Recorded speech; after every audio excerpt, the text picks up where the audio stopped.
I'm Rachel Roberts and I'm Chief Executive of the Homeopathy Research Institute.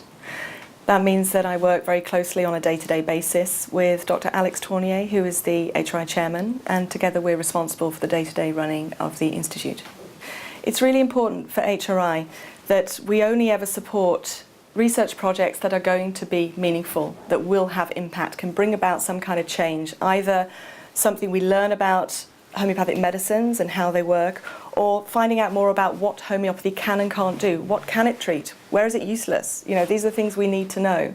So one of the important roles that HRI is involved with is having a scientific advisory committee who can actually set the research strategy, if you like, identifying the right conditions to investigate and the right experiments to carry out.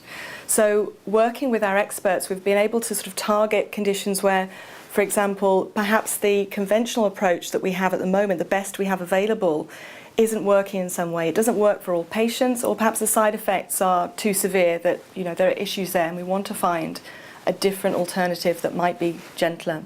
I'm Alexander Tournier. I'm a physicist by training. I also specialized in quantum physics, and I have a PhD in biophysics, especially water structures around proteins, which I looked at both from a theoretical angle and a experimental angle using neutron scattering. I also trained as a homeopath to be able to really understand the issues around homeopathy research. This is what I bring to the topic. So I was asked by Alexander Tournier to join the scientific committee, and I was then quite happy to do so, because I have, let's say, it's a pleasure for me, but also a scientific obligation to share all my knowledge with other researchers. And if there is an institution that has the aim to support homeopathic basic research, then I will be very happy to share all my knowledge, because I'm now working for nearly 20 years in this research field. So I'm very happy to share this knowledge and to make some sort of consultancy for the HRI. I'm a trustee of the HRI, so I sit on the board when I can, and I've watched it develop and grow with great interest. I want to challenge it as well, in that if it's going to be the cutting edge of research, I would like to see so many more trials than we're currently running.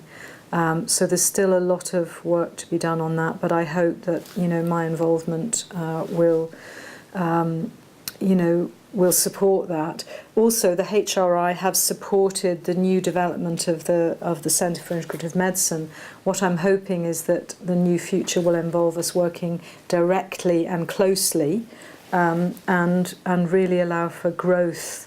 I felt really honoured when I was first contacted. I know because the HRI is based in the UK, but it is an international organisation. They're interested in international research in homeopathy, and so I was asked if I wanted to. I think I was the first person to be invited as someone from outside the UK, and I was really pleased, because if I can contribute, I would really like to contribute to development of research in homeopathy.